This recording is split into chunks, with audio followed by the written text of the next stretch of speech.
Jaúdio. Estamos aqui diretamente da terra indígena do Jaraguá. Temos aqui o Tchamô Isaac, liderança espiritual aqui da Tecoá e Viporã. Vamos estar batendo papo aqui sobre esse momento de transição, esse momento que o mundo vem experimentando, da pandemia, muita gente desencarnando. Qual o significado disso para a espiritualidade? Lembrando que esse é um fenômeno que vem acontecendo no mundo inteiro, não só aqui no Brasil, mas no mundo inteiro. Então eu gostaria assim de ouvir agora o Tchamô Isaac falando um pouco para nós sobre esse momento, né? Ele vai dar primeiramente o bom dia dele e vai nos dizer como é que ele vê essa situação do ponto de vista da espiritualidade, né? Um momento de transição em que todos no mundo estão passando, né? Bom dia, Jaúdio. Jaúdio, primeiramente obrigado, né, por ter chamado, né, para participar aí da sua live, né, para a gente estar conversando, né, debatendo sobre esse assunto, né, que nem você falou, né, abala o mundo inteiro, o planeta inteiro está, né, diante de uma situação negativa, né? Mas assim, falando assim e se tratando assim, de uma coisa, de uma visão mais espiritual, eu vejo assim que isso tudo já estava para acontecer, estava premeditado, né? Nhanderu, o grande criador do céu e da terra, né? Já estava tudo roteirizado dentro de uma história, né, que ele fez, que ele escreveu, né? Sim. E só que a humanidade, o homem, né, enquanto o ser humano, ele tem que fazer a parte dele também, né? E é isso, né? A gente tem que se precaver, a gente tem que se proteger, a gente tem que se camuflar diante dessas coisas, dessas situações, dessa situação, né? Eu acho que o mais forte em nós, acho que mais seria o nosso modo de viver tradicional dentro do nosso habitat natural, né? Apesar que muitas coisas ainda, né, a gente não consegue mais assim estar vivendo dentro do habitat natural nosso, porque metade do verde aí já está bastante escasso, né? Matérias-primas, né, onde a gente precisa, né, para estar fazendo artesanato, fazendo nossas coisas, né, do nosso dia a dia, infelizmente já não se acha mais. Então essa doença, essa pandemia, ela vem motivando todo mundo, todas as classes sociais, e mostrando que o ser humano tem muito orgulho e egoísmo. A pandemia também mostra que quando o ser humano, o homem, se une com o outro, no sentido de união, no sentido de harmonização, de convivência, a vida fica melhor. Eu gostaria assim que o senhor falasse um pouco sobre essa forma, esse modo de vida que o homem dito moderno, ele vem buscando cada vez mais de uma forma egoísta. Isso vem desarmonizando socialmente. E essa pandemia ela fez com que todos se unissem, com que as pessoas se voltassem para aqueles menos favorecidos, né? Como os indígenas, como os idosos, como aquelas pessoas doentes. E geralmente é quem tem sido mais vítima, né, desse vírus.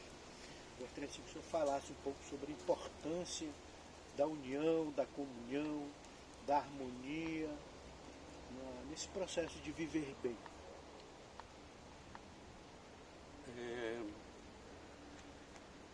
Eu acho que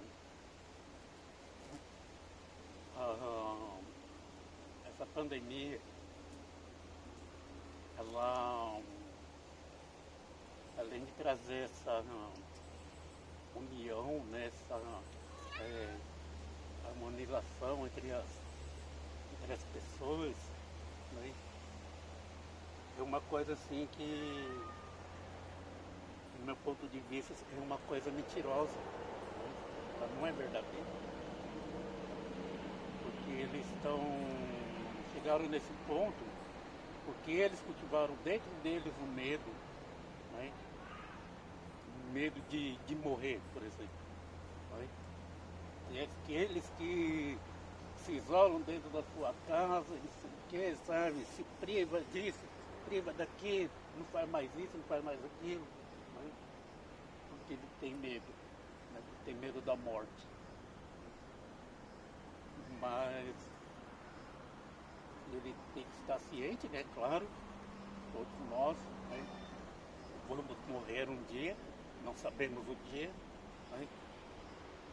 Mas tem aqueles que têm esse medo, né? E aí, o que acontece? Quando esse medo vem à tona, né? Então a tendência é isso, de procurar, querer sempre fazer o bem naquele momento, né? Naquele momento de desespero, né? Que é o que acontece. E nós, enquanto povo indígena, né? Nós temos assim, temos os nossos medicamentos, né? Temos um jeito, né? De fazer com que a gente esteja imune a certas coisas, né? Só que o branco não vê, né? O civilizado, né? O Juruá, ele não vê isso. Ele acha que ele sabe melhor do que o que nós sabemos, né? E tanto é que até no decorrer da conversa que você está debatendo com você um assunto, né, que me deixa assim chocado, né, com uma publicação de uns internauta aí, né, que estavam falando a respeito da vacina, né, da Coronavac, né, e de uma certa forma até, no meu ponto de vista, bem preconceituoso, uma brincadeira que, né, mas tudo bem. Então, o que eu estava dizendo, né, nós temos o nosso jeito, né, de estar assim nos protegendo espiritualmente, fisicamente, né. E durante aquele tempo, né, que estava aí, o pessoal aí, né, que estava aquela campanha lá também da vacina do H1N1, né, a febre amarela, essas coisas, né, que estava aí mobilizando o pessoal aqui, né, e um corre para lá, outro corre para cá, sabe, parecia uma coisa assim inexplicável para nós, para mim, né? Eu falei, nós estão todos correndo porque estão com medo disso, com medo daquilo, né? Então, eu vou falar uma coisa aqui, né? Meu pai, ele era evangélico, e ele tinha esse lado, ele tinha dois conhecimentos, tanto da palavra, né, que está na Bíblia, e sabia também, né? Nossa tradição, nosso modo de viver nunca foi escrito, né? Não tem livro que escreve, né? Como que a gente fala isso, como que a gente fala aquilo, não conta, né? Para nós era tudo falado mesmo, era tudo do jeito que a gente está aqui, né? E ele me falava muito, né? Então eu sempre tive também assim, essa visão, esses dois mundos, esses dois lados também. O lado evangélico e o lado mais tradicional indígena nosso, né? E quanto à reencarnação? Então, aí, quanto a isso, né? Como é chamado o mundo espiritual para onde o espírito que desencarna vai? Então, tem umas coisas, né, que infelizmente não dá pra gente falar, quer dizer, não pode ser falado. O Juruá ele fala que o espírito desencarna, ele fica dormindo. E só no último dia, que não se sabe quando, mas diz-se que é o último dia que o espírito dorme. Na cultura Sateremaué é ensinado que o mundo espiritual a gente chama de Nossoquém. Então, quando o espírito desencarna, ele volta para o mundo espiritual de onde ele veio. Ele não fica dormindo, esperando o último dia para ressuscitar. Ele volta para a vida normal dele. Esse mundo espiritual, de onde o espírito veio, encarnou, animou um corpo, teve uma vida, muitas vezes constituiu uma família, fez uma rede de amigos, criou amores, dissabores, fez amizades, inimizades. Depois que desencarna, ele volta para o mundo espiritual, que na minha língua chama Nossoquém, que é de onde ele veio. Então ele volta para a vida real dele, que é exatamente tratando com os parentes no mundo espiritual, esperando, conforme for a necessidade, que Saruvatô, o espírito criador, possa permitir que ele volte a reencarnar e aprender um pouquinho daquilo que ele veio aprendendo no Nossoquém, que é o mundo espiritual. Um pouco diferente do que o evangélico fala. O evangélico ele fala que o espírito, quando desencarna, ele fica dormindo e espera o último dia para ressuscitar. Então, eu já ouvi assim, né? Quem falou uma vez também foi até minha mãe que falou, né?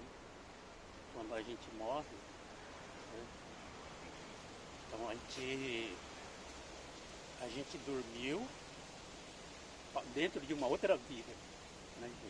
Aliás, a gente acordou para uma outra vida, que aqui nessa vida nós estamos dormindo, né?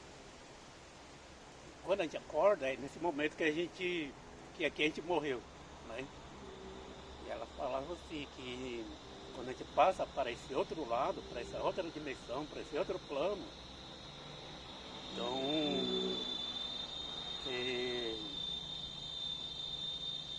que as pessoas falam que estamos em sono profundo, né?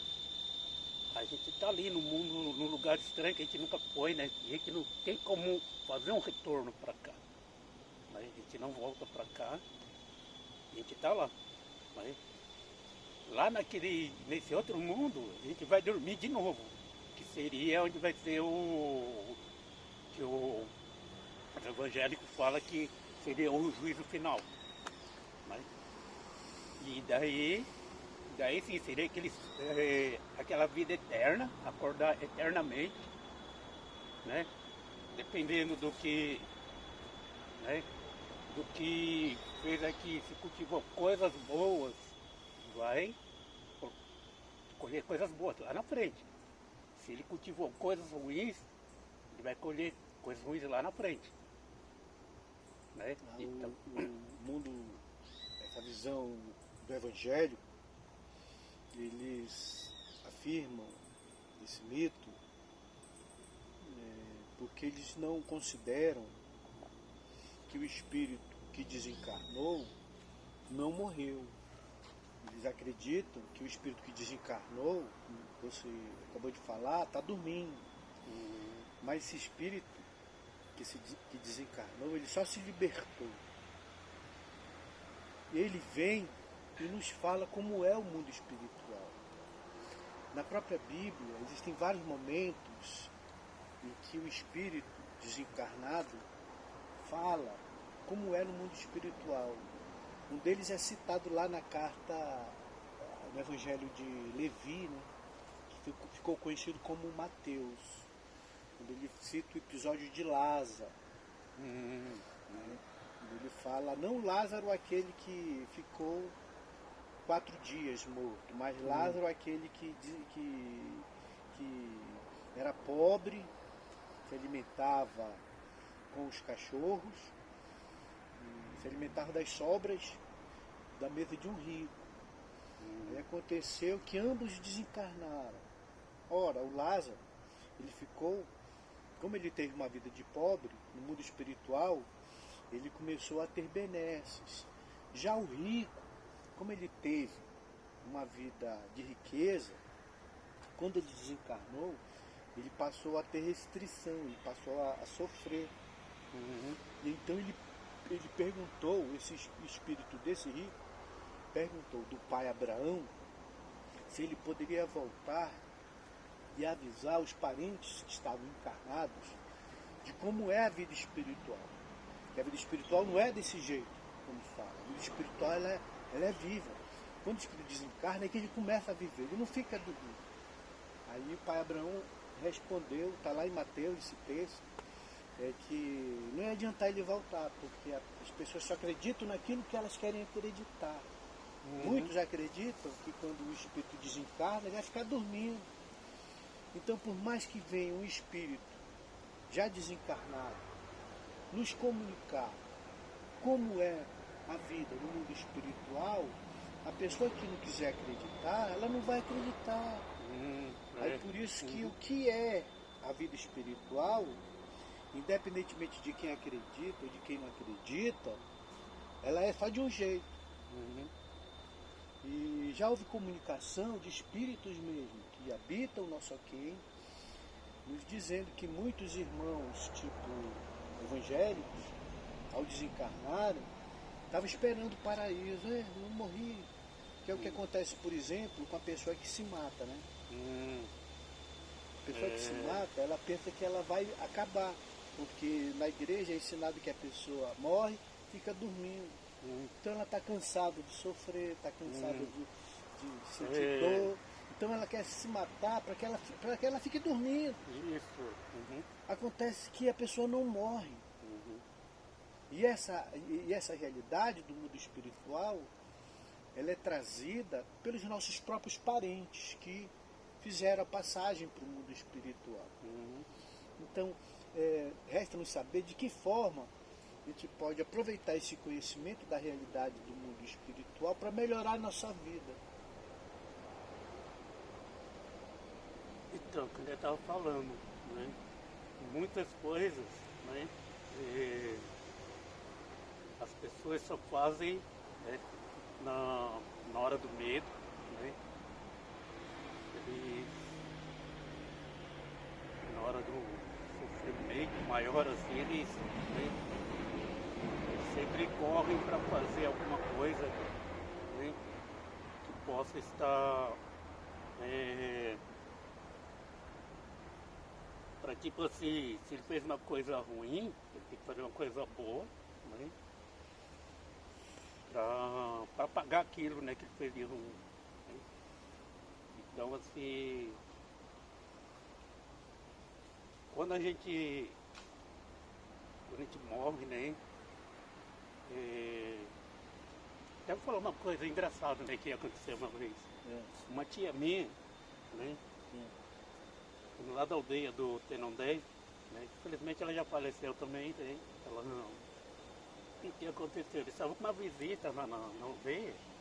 Tinha chegado um ônibus lá, um ônibus escolar, né? Com umas crianças, com os adolescentes, né? Para visitar a aldeia, né? Para passear, essas coisas, né?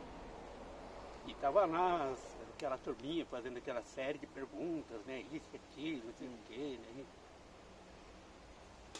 Aí um deles perguntou pra minha tia, né? Falou assim, Índia, o que acontece com vocês quando... O que acontece depois da morte, assim, quando a gente morre? Aí ela falou assim, mas como que eu vou responder se eu nunca morri?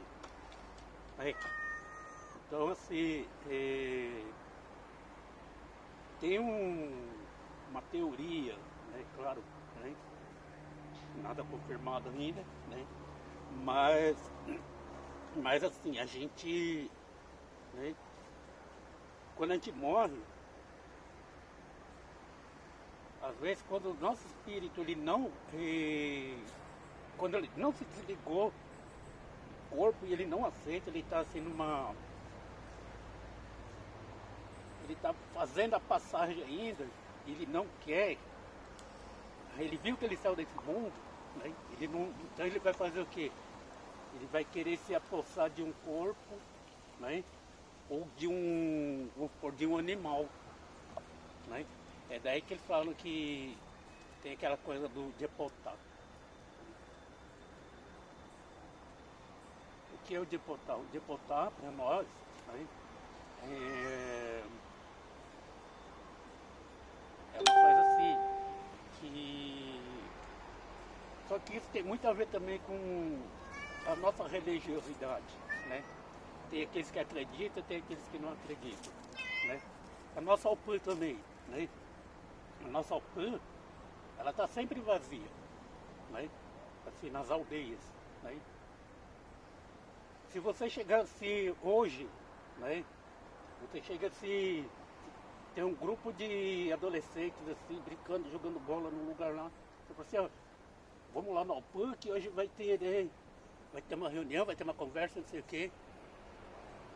De 10 pessoas que estavam ali, 8 eles vão lá para que se interessaram, mas 2 não. Esses 2 já faz diferença, né? Então assim, essa coisa, né, de estar vivendo dentro da tradição mesmo, está se perdendo, né? Está se perdendo porque os nossos jovens, nossos adolescentes, eles estão se iludindo com as coisas do branco, desse mundo artificial, né? Porque no caso de uma pessoa, por exemplo, ela vai andando na rua, ela está encarnada, ela está pensando nos compromissos dela, nas preocupações que ela tem, ela está andando na rua. Uhum. Aí como é comum briga de pessoas ou disputa com assaltantes, policiais, aí vem uma bala perdida, entre aspas. Uhum. Aí estoura a cabeça dessa pessoa. Está andando na rua, ela não sabe nem de onde vem. Aí a bala vem, que saiu da arma lá de alguém, está numa cidade, milhões de pessoas, a pessoa está andando na rua, ela está preocupada com as coisas dela. Aí a bala vem, estoura a cabeça dela, provocando aquela famosa morte instantânea, né? Isso, é. Uma bala de 12, dá-lhe assim na cabeça, pega na cabeça e estoura a cabeça da pessoa, o crânio. A pessoa morre instantaneamente, subitamente. Ela não sabe nem o que atingiu, não sente nenhuma dor, porque foi pá! Ela não sente dor, não sabe, e ela continua. Aí a pergunta que salta aos olhos é, ela sabe que ela desencarnou? O que acontece aí? Segundo a teoria dos evangélicos, o espírito desencarna e fica dormindo. No caso que a pessoa não sabe nem que está passando perigo, ela não está preocupada, ela está só caminhando na rua, pensando, concentrada nos seus afazeres, leva um tiro que estraçalha a cabeça dela e leva a óbito instantâneo.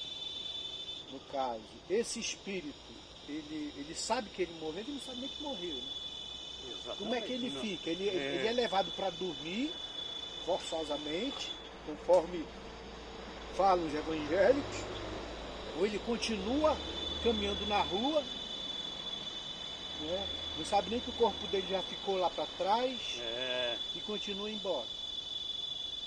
Mas acho que é a mesma coisa, né?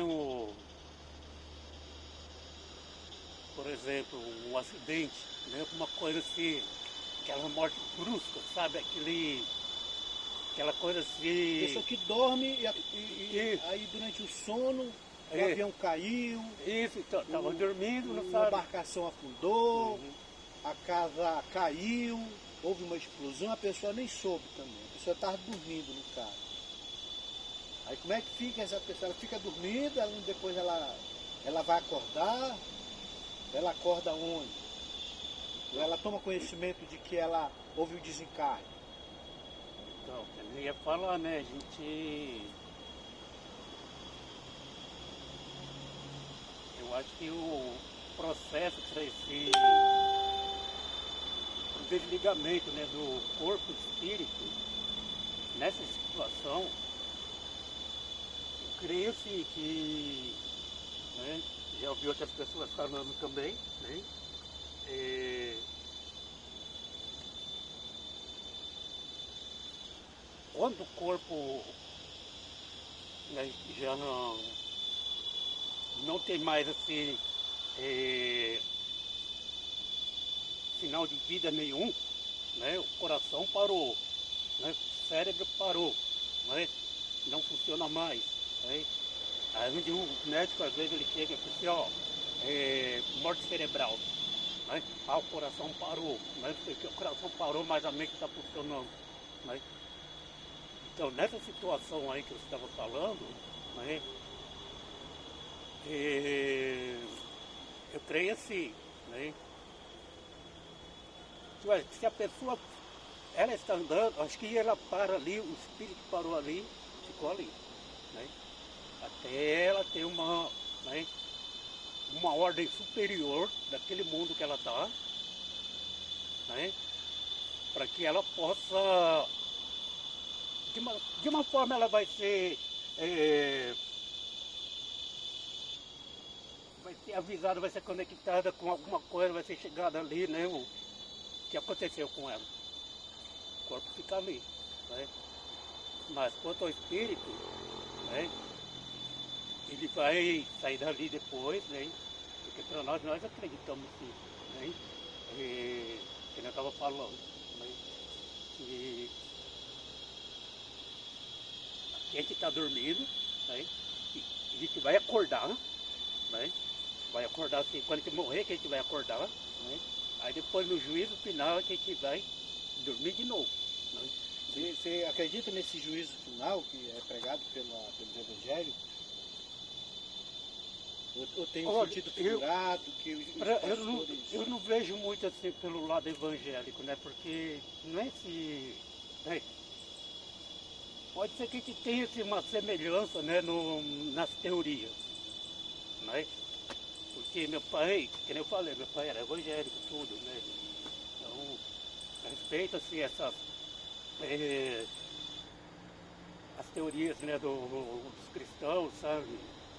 Mas nós temos as nossas também, né? Então acredito assim, né? Porque outros testemunhos já me falaram também, né?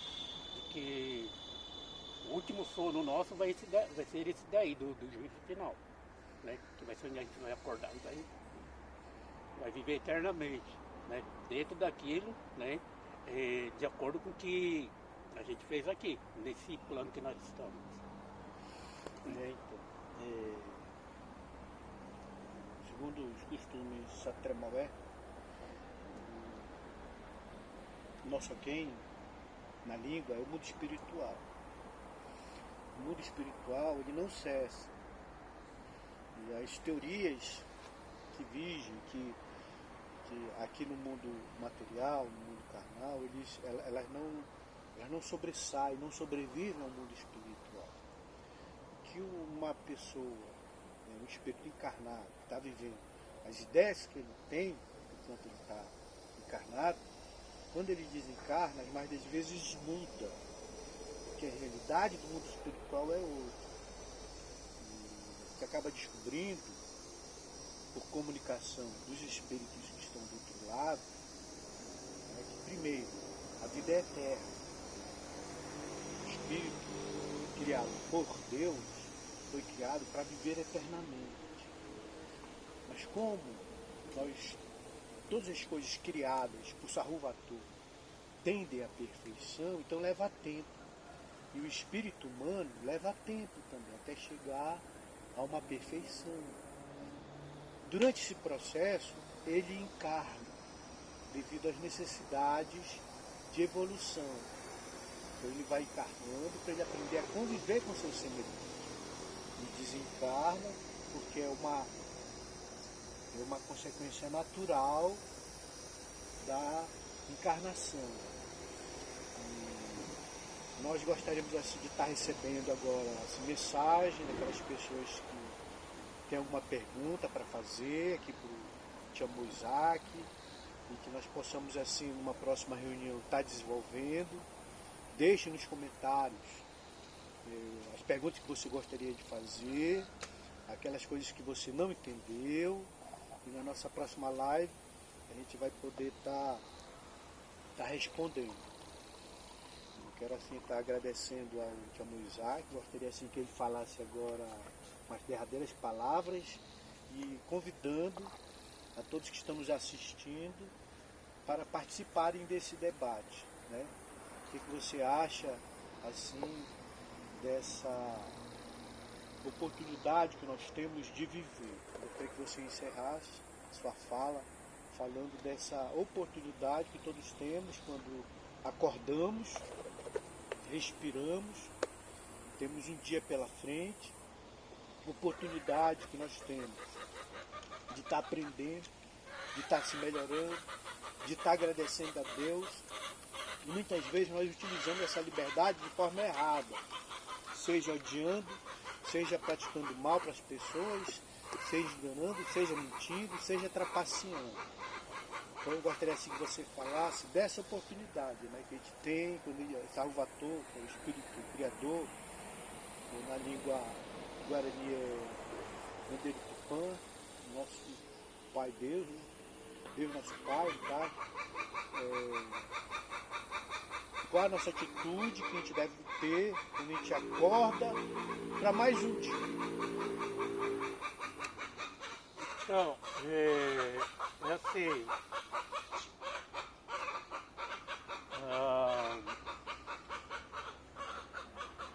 nós temos o hábito, né, quer dizer, era para ter esse hábito. Batendo nessa tecla de novo, que hoje está tudo mudado, tudo inovado, tudo diferente, né? Mas assim, minha mãe também falava assim, que a gente sempre teve esse... o nosso petanguá ele era fumado 3 vezes por dia, né? Quando a gente acorda, assim, nesse horário mais ou menos, e depois só à noite, né? Quando a gente ia para o PAN, né? A gente ia fumar à noite, porque a gente ia agradecer a Nhanderu, né, a Tupã Nhanderu, pelo dia que a gente teve, pelas coisas boas que a gente teve, né? E aproveitando esse momento que a gente estava agradecendo o que tinha acontecido naquele dia, a gente já agradecia para, né, pedir proteção, né, durante o sono. E quando a gente acordava, né, que era esse momento, o primeiro momento que a gente ia fumar o petanguá, era para agradecer pela noite que a gente teve, né, e por estar abrindo o olho e estar vendo um novo dia, né? E assim, a gente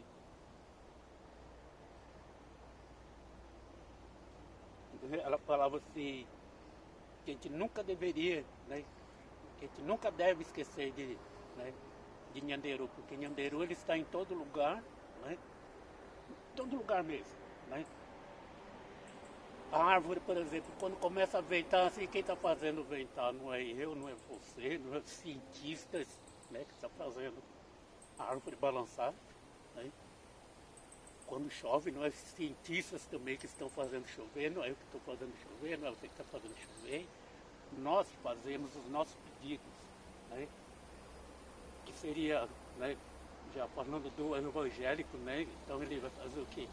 Ele vai orar, ele vai rezar, né, ele pedindo, né, aquilo que ele, né, para o Deus dele, para ele ser atendido, Deus vai ver se aquela pessoa, né, merece aquilo que ele está pedindo. É a mesma coisa para nós. Se a gente quer alguma coisa para Nhanderu, que a gente precisa pedir para Tupã, Nhanderu, primeiro ele vai ver se nós, né, se a gente realmente fez coisas, né, para que a gente seja atendido. Né? E assim, a gente, né, como eu falei, muitas coisas estão mudando, né, né, fumo meu pretangual lá dentro da UPAN, né, que é a casa de reza, que é onde a gente se concentra, onde a gente vai cantar, onde a gente vai dançar, onde a gente vai nos fortalecer espiritualmente, né? E eu acho que é isso, né? Ok, muito bom. Então queremos agradecer a participação e pedimos assim a todos aqueles que queiram mandar perguntas, por favor, podem mandar. Nós vamos procurar responder. Gratidão, raiva eterna. Raiva eterna.